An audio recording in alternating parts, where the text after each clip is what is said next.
मंडळी, मध्य पूर्वेत सुरू असलेल्या युद्धाच्या पार्श्वभूमीवर भारतात पेट्रोल आणि डिझेलच्या किमती पुन्हा एकदा चर्चेचा विषय बनल्या आहेत. सोशल मीडियावर पेट्रोल संपलंय, पेट्रोल पंप बंद पडायला लागलेत, पेट्रोलच्या कंपन्या दिवाळखोरीत चालल्यात, अशा बातम्या टीव्हीवर मोठ्या प्रमाणात फिरताना दिसत आहेत. पण प्रत्यक्ष परिस्थिती नेमकी काय आहे? भारतातील पेट्रोल कंपन्या खरंच तोट्यात चालल्या आहेत का, की ही परिस्थिती तात्पुरती आहे?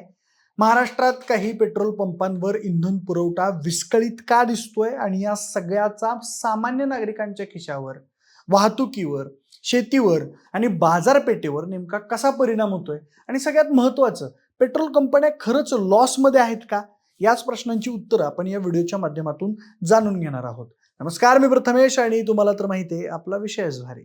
म्हणजे हा व्हिडिओ सुरू करण्यापूर्वी 10वी आणि 12वीच्या विद्यार्थ्यांसाठी एक महत्त्वाची बातमी आहे तुमच्यासाठी, की तुम्हाला तुमच्या स्किलनुसार पुढे कशात करिअर करणं फायद्याचं ठरेल हे जर जाणून घ्यायचं असेल तर त्यासाठी आमचं विषयच भारी चॅनल एक ऑनलाईन करिअर मार्गदर्शन कार्यशाळा आयोजित करतं. यामध्ये 10वी-12वी नंतरच्या विविध शाखा, अगदी माहिती नसलेले करिअर ऑप्शन्स आणि भविष्यात तुम्हाला कशात जास्त संधी मिळेल हे सगळं तुम्हाला एक्सपर्ट सांगतील.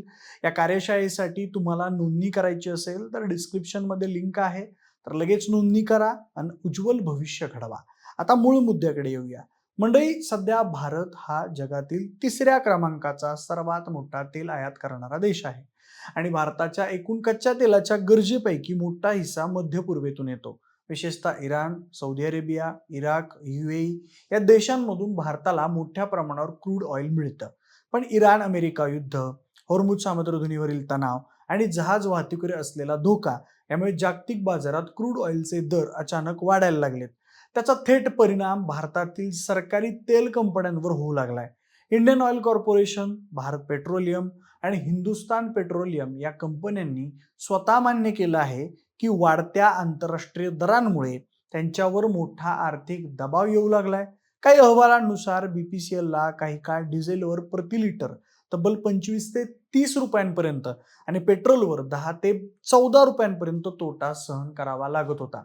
कारण जागतिक बाजारात तेल महाग झालं तरी भारतात निवडणुका, महागाई आणि राजकीय परिस्थिती लक्षात घेऊन सरकार लगेच इंधन दर वाढवत नव्हतं.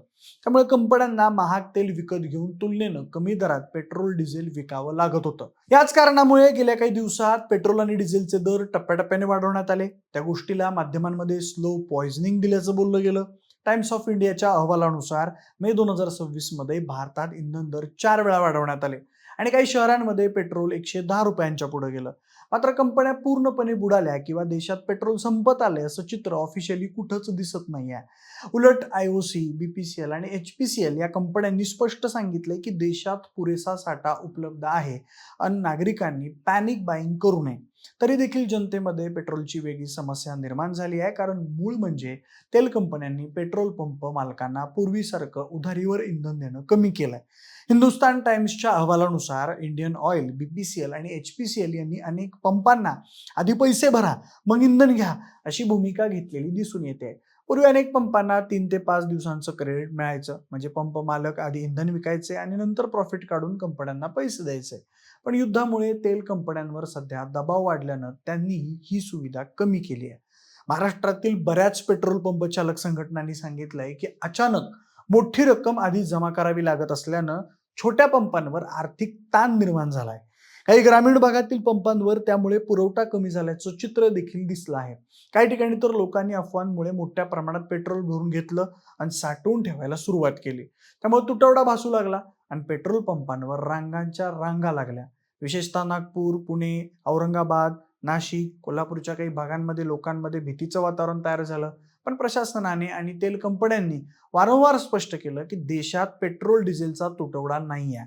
आता प्रश्न असा येतो की मग कंपन्या लॉसमध्ये असल्याचं एवढं का सांगितलं जात आहे?